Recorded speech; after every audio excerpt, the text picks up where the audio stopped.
Hello dear student, इस video में हम क्लास 10th इंग्लिश पोएट्री के सभी चैप्टर का हिंदी एक्सप्लेनेशन एक साथ एक ही वीडियो में सीखने वाले हैं।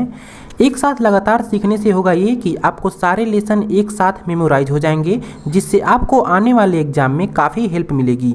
और ये वीडियो भी बहुत ज़्यादा लंबा नहीं होगा, लगभग 30 मिनट के करीब का वीडियो होगा और इसी 30 मिनट में आपको आपके इंग्लिश पोएट्री के चारों चैप्टर तैयार होने वाले हैं। तो बने रहिए इस वीडियो में। चलिए सबसे पहले क्लास 10th इंग्लिश पोएट्री के चैप्टर 1 यानी द फाउंटेन का हिंदी एक्सप्लेनेशन करना सीखते हैं।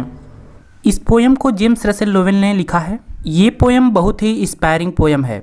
इस पोयम में कवि ने फाउंटेन के यानी फव्वारे के 3 विभिन्न रूपों का वर्णन किया है, जैसे कि यह सूर्य के प्रकाश में कैसा व्यवहार करता है, चांदनी रात में यह कैसा प्रतीत होता है तथा अंधेरी रात में ये कैसा प्रतीत होता है। कवि ने इस पोयम में इसके और भी विभिन्न गुणों का वर्णन किया है, जो इस पोयम को पढ़ने के बाद हम लोग जानेंगे। और अंत में कवि ने फव्वारे की तरह ताजगी, निरंतरता और स्थिरता पाने की इच्छा व्यक्त की है। स्टूडेंट, इस वीडियो को शुरू से अंत तक देखिएगा।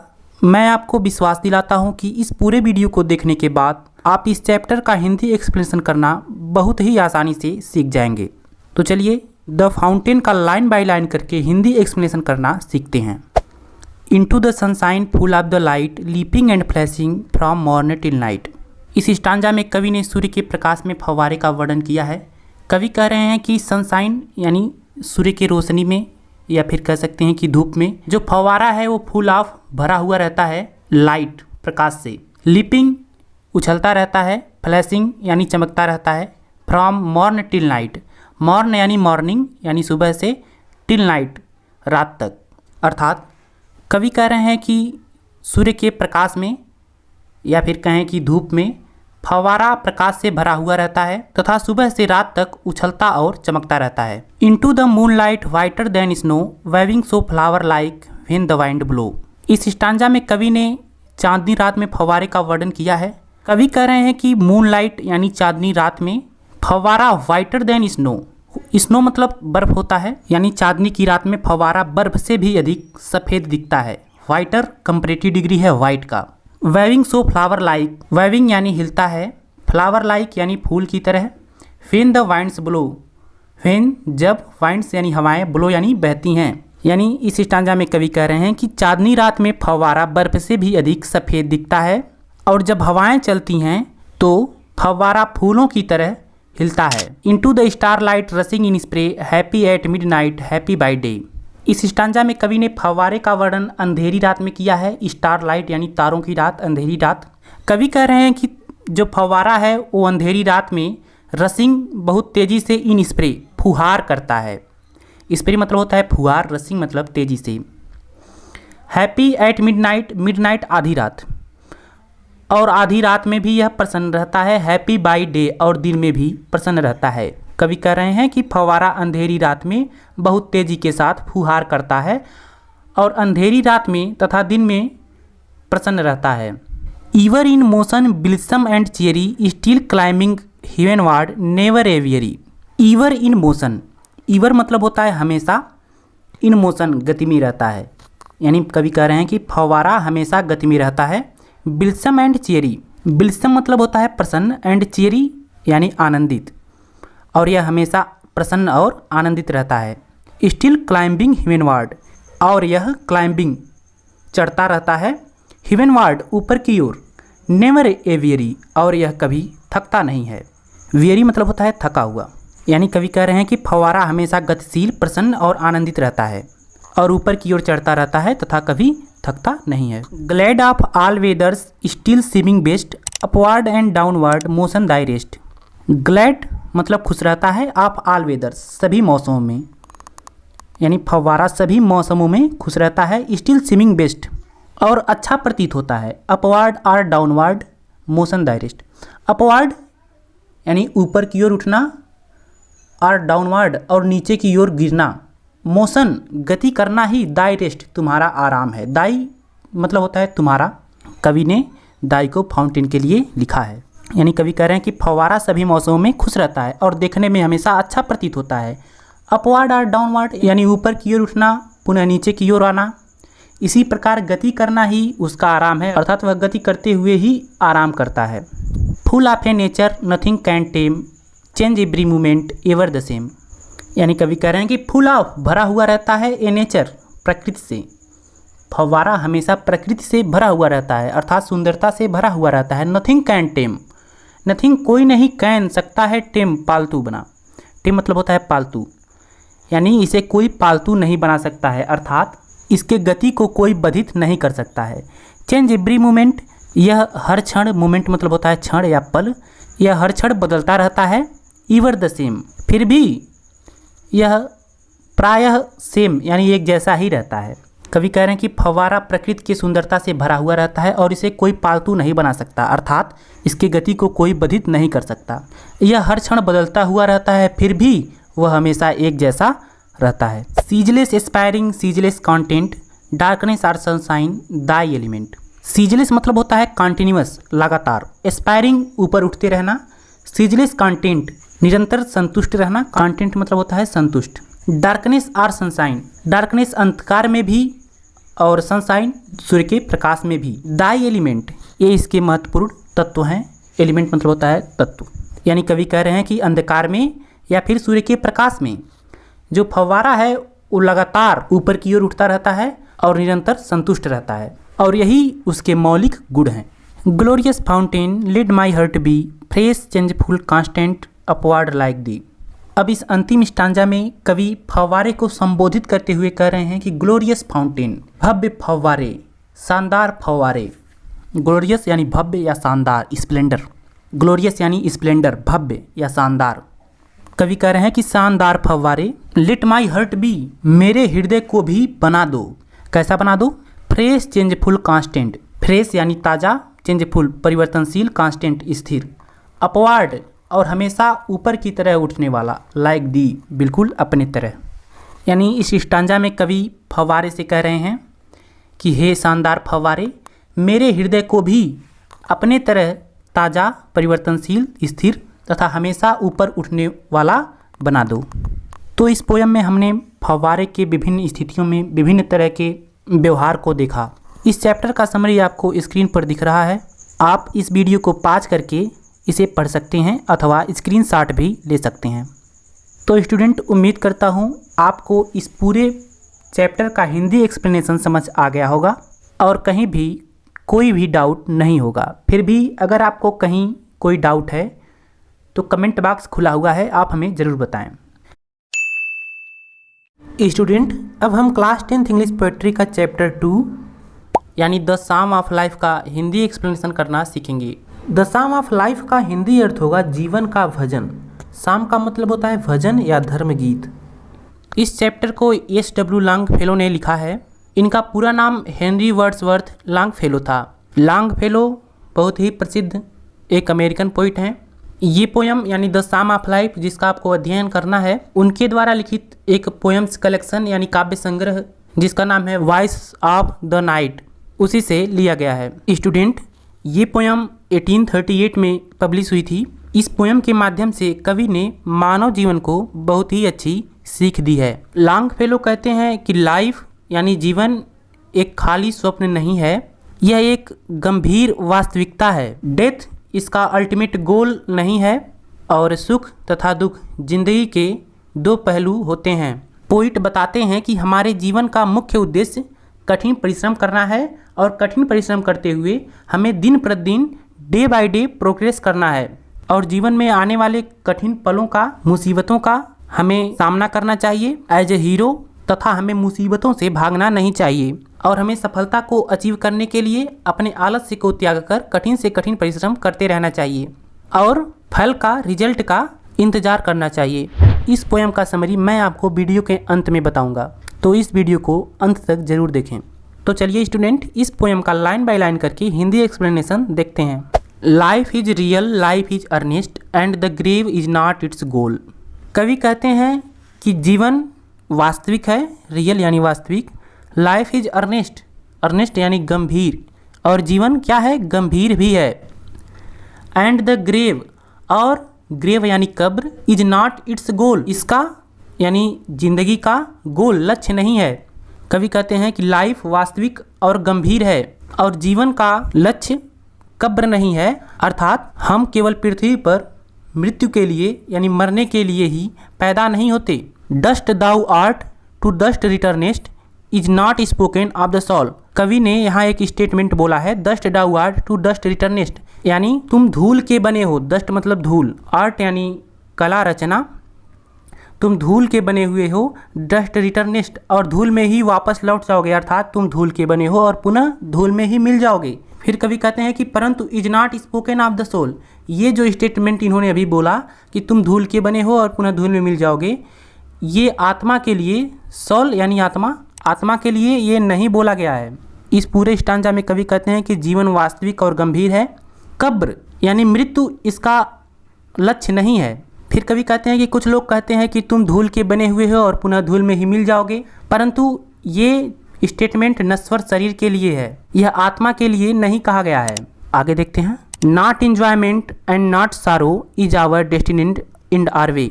कवि कह रहे हैं कि नॉट एंजॉयमेंट, न ही आनंद, एंड नॉट सारो, और न ही दुख, यानी न सुख और न दुख, is our destined in our way, हमारे भाग्य के अंत होते हैं, अथवा वे कोई मार्ग होते हैं। यानी कवि कहते हैं कि हमारे जीवन में आने वाले सुख और दुख हमारे भाग्य के अंत नहीं होते और न ही यह कोई रास्ता है। But to act that each tomorrow find us further than today. फिर कवि कहते हैं बट लेकिन, टू एक्ट हमें कार्य करते रहना चाहिए, एक्ट मतलब कार्य करना, दैट की इज टुमारो, इच मतलब प्रत्येक, टुमारो आने वाला कल, कि हमारा प्रत्येक आने वाला कल, फाइंड अस हम पा सकें, फर्दर यानी आगे, देन टुडे आज की अपेक्षा। यानी कवि कह रहे हैं कि जीवन में आने वाले सुख और दुख हमारे भाग्य के अंत नहीं हैं और न ही यह इस जीवन का कोई रास्ता है, लेकिन हमें कर्म यानी कार्य करते रहना चाहिए ताकि हम अपने आने वाले कल को आज की अपेक्षा और बेहतर बना सकें। अगला स्टांजा देखते हैं। In the world's broad field of battle in the bivouac of life. इस स्टांजा में कवि कहते हैं कि in the world's broad field of battle, battle यानी युद्ध, ब्रॉड मतलब होता है विस्तृत, यानी युद्ध के विस्तृत क्षेत्र के संसार में, इन द बियोक ऑफ लाइफ, और जीवन के अस्थायी पड़ाव में, बियोक मतलब होता है अस्थायी पड़ाव, temporary shelter. Be not like dumb driven cattle, be a hero in the strife. कवि कह रहे हैं be not like dumb, dumb मतलब होता है बहरा, बहरों की तरह मत बनिए, यानी कवि कह रहे हैं कि बहरा मत बनिए, और ड्राइवन कैटल और भागे हुए पशु के समान भी मत बनिए। बी ए हीरो, एक नायक बनिए, इन द स्ट्राइव, संघर्ष में। इस पूरे स्टांजा में कवि कह रहे हैं कि in the world's broad field of battle, कि युद्ध के विस्तृत क्षेत्र के संसार में और जीवन के अस्थायी पड़ाव में एक बहरे की तरह तथा एक भागे हुए पशु के समान मत बनिए, संघर्ष में एक हीरो की तरह बनिए, अर्थात कर्मरत रहिए। Let us then be up and doing with heart for any fate. कवि कह रहे हैं कि लेट अस, आइए चलें, देन तो आइए चलें, बी अप खड़े होकर, एंड डूइंग और कार्य करते हुए, विद ए हर्ट एक हृदय के साथ, फॉर एनी फेट किसी के भी भाग्य के लिए, फेट मतलब होता है भाग्य, स्टिल अचीविंग और सफलता को प्राप्त करते हुए, अचीव मतलब प्राप्त करना, स्टिल परस्यूइंग और दूसरी सफलता का पीछा करते हुए, परस्यूइंग मतलब होता है पीछा करना। लर्न सीखें, क्या सीखें, टू लेबर परिश्रम करना, एंड टू वेट और फल का इंतजार करना सीखें। यानी इस पूरे स्टांजा में कवि कह रहे हैं कि तो चलिए खड़े होकर किसी के भी भाग्य के लिए एक हृदय के साथ कार्य करें और सफलता को प्राप्त करते हुए तथा दूसरी सफलता का पीछा करते हुए कठिन परिश्रम करना सीखें और फल का इंतजार करें। तो स्टूडेंट, इस तरह से आज आपका ये पोएम समाप्त हुआ, जिसको लिखा था एस.डब्ल्यू. लॉन्गफेलो ने। बहुत ही इम्पॉर्टेंट और डिडक्टिव पोएम था। इस चैप्टर का समरी अब आप स्क्रीन पर देख सकते हैं। आप चाहें तो वीडियो को पॉज करके इसको लिख सकते हैं या फिर स्क्रीनशॉट भी ले सकते हैं। चलिए अब देखते हैं चैप्टर 3 यानी द विलेज सॉन्ग का हिंदी एक्सप्लेनेशन, जिसको सरोजिनी नायडू ने लिखा है। सरोजिनी नायडू को नाइटिंगेल ऑफ इंडिया यानी भारत का बुलबुल भी कहा जाता है। जैसा कि आप जानते ही होंगे कि सरोजिनी नायडू स्वतंत्र भारत की प्रथम महिला राज्यपाल रह चुकी हैं, जो कि इंडिया के most populous state Uttar Pradesh में हुई थी। द विलेज सॉन्ग, जिसका हिंदी अर्थ होता है गांव का गीत या फिर ग्राम गीत भी कह सकते हैं। इस कविता का शुरुआत एक माँ के द्वारा अपने बेटी से पूछे गए प्रश्नों से होती है। इस कविता में माँ तथा बेटी के संवाद का वर्णन है। माँ अपने बच्ची से कुछ प्रश्नों को पूछती है और बच्ची उसके प्रश्नों का जवाब देती है। तो चलिए इसका हिंदी एक्सप्लेनेशन करना सीखते हैं। Honey child whither are you going, would you cast your jewels all to the breeze blowing. यहाँ पे जो बच्ची है वो कहीं जा रही होती है, तो माँ बच्ची को संबोधित करते हुए कि हनी चाइल्ड उससे कुछ प्रश्न को पूछती है। क्या प्रश्न पूछती है कि हनी चाइल्ड मेरी प्यारी बच्ची, विदर आर यू गोइंग, तुम कहाँ जा रही हो। हनी का मतलब शहद होता है, लेकिन यहाँ पे शहद नहीं कहेंगे। तो माँ अपने बच्ची से पूछ रही है कि हे मेरी प्यारी बच्ची, विदर आर यू गोइंग, तुम कहाँ जा रही हो। Would you cast your jewels all, क्या तुम अपने सारे गहनों को, सारे आभूषणों को फेंक दोगी। कास्ट मतलब होता है फेंकना, जेवल्स मतलब गहना या फिर आभूषण। टू द ब्रिजेस ब्लोइंग, चलती हुई हवा में, मतलब क्या तुम अपने सारे गहनों को इस चलती हुई हवा में फेंक दोगी। Would you leave the mother, क्या तुम अपने माता को छोड़ दोगी। Who on golden grain has fed you, जिसके सुनहरे दानों ने, ग्रेन मतलब होता है अनाज का दाना, फेड मतलब होता है पालन पोषण करना, जिसके सुनहरे दानों ने तुम्हारा पालन पोषण किया है। Would you grieve the lover who is riding forth to wed you, क्या तुम अपने उस प्रेमी को दुख दोगी। ग्रीव मतलब होता है दुख देना। Who is riding forth to wed you, जो घोड़े की सवारी करते हुए तुमसे विवाह करने के लिए आ रहा है।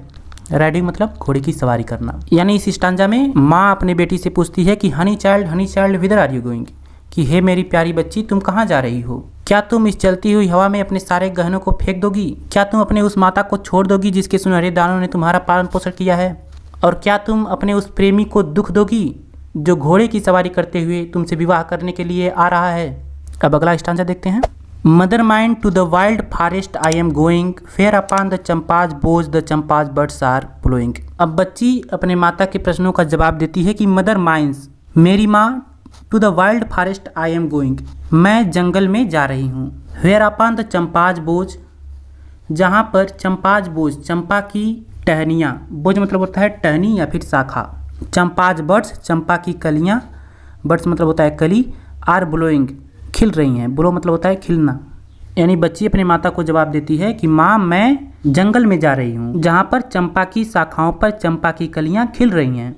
To the koel haunted river isles where lotus lilies glisten, the voices of the fairy folk are calling me, O listen. फिर बच्ची कहती है टू द कोयल हॉन्टेड, और कोयल हॉन्टेड कूक रही हैं, river isles where lotus lilies glisten, और नदी के द्वीप पर, आइलेस मतलब होता है द्वीप, वेयर लोटस लिलीज ग्लिस्टेन, जहाँ पर कमल और लिलीज यानी कुमुदनी, ग्लिस्टेन चमक रही हैं। लिली यानी कुमुदनी एक तरह का फूल है जो कि कमल से ही थोड़ा मिलता जुलता रहता है।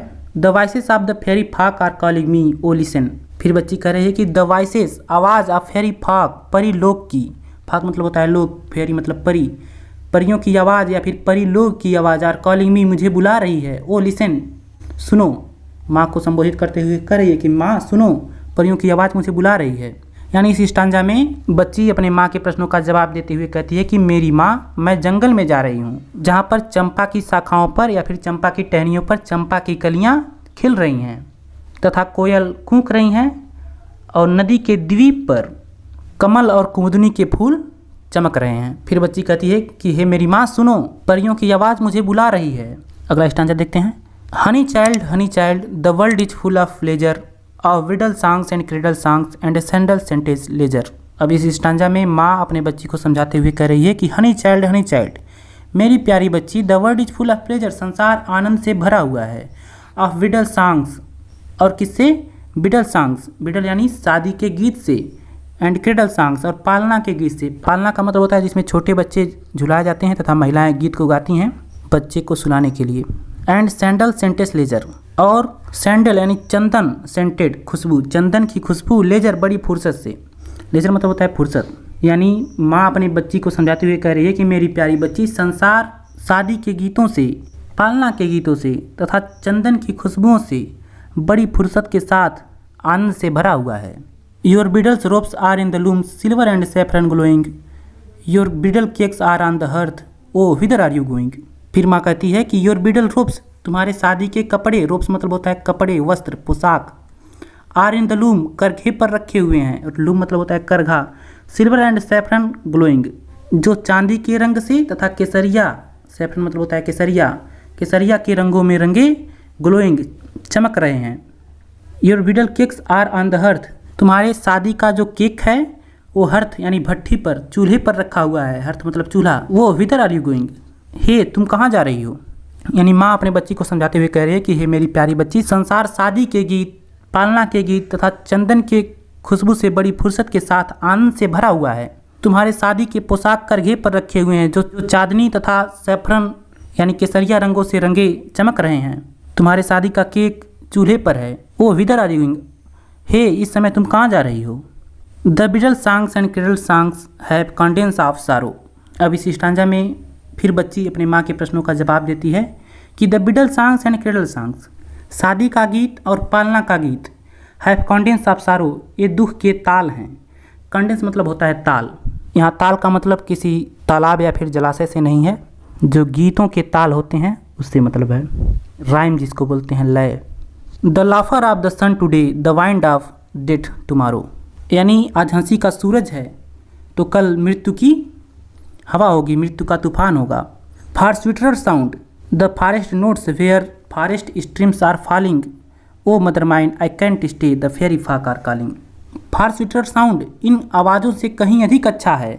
The forest notes where forest streams are falling, जंगल की आवाज़ें, फॉरेस्ट स्ट्रीम्स जहाँ पर जंगल में नदियों की धाराएं आर फॉलिंग गिरती हैं, वो आवाज़ इन आवाज़ों से कहीं अधिक अच्छा है। किन आवाज़ों से? बिडल सॉन्ग्स एंड क्रेडल सॉन्ग्स, यानी शादी के गीत और पालना के गीतों से। ओ मदर माइंड, हे मेरी माँ, आई कैन नॉट स्टे, मैं नहीं रुक सकती। The fairy folk are calling, परियाँ मुझे बुला रही हैं या फिर परी लोग मुझे बुला रही हैं। यानी इस स्टांजा में बच्ची अपनी माँ को जवाब देती है कि शादी का गीत तथा पालना का गीत ये सब दुख के ताल हैं।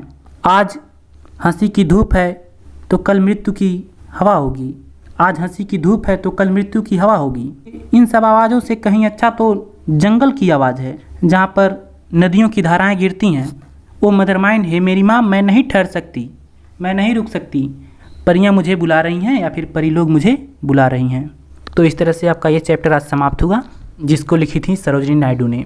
इस कविता के माध्यम से हमें कवित्री बताती हैं कि हमें इस संसार में रहते हुए भी हमें भौतिकवादी नहीं होना चाहिए। प्रकृति हमारी माँ है, हमें इसका उचित देखभाल करना चाहिए तथा अपने इस नेचर से, प्रकृति से प्रेम करना चाहिए।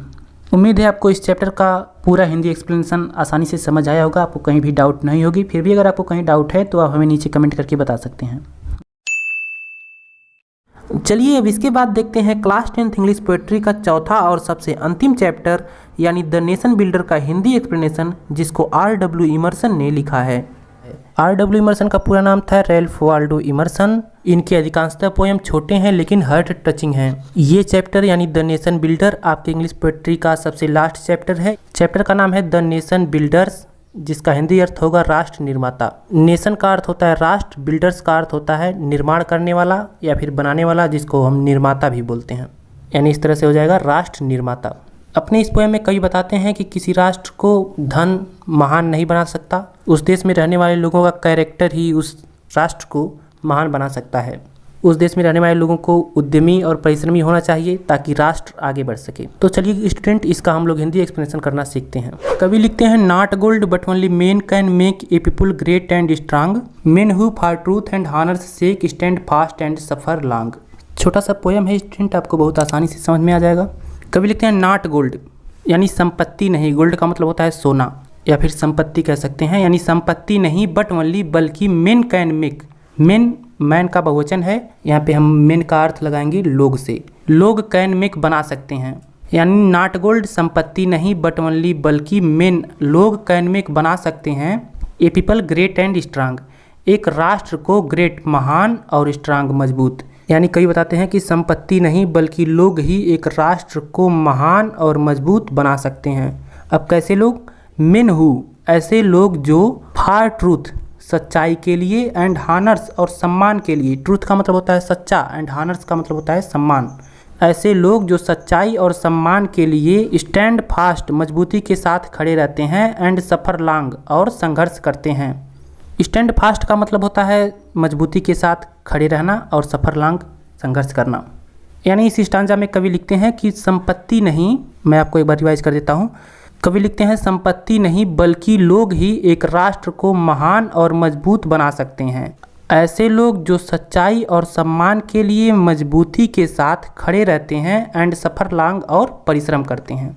अब फिर अगला स्टांजा देखते हैं, brave men who work while others sleep, who dare others fly. Brave men who work बहादुर लोग वो होते हैं जो वर्क कार्य करते हैं, वाइल जबकि अदर्स अन्य लोग या फिर दूसरे लोग स्लीप सोते हैं।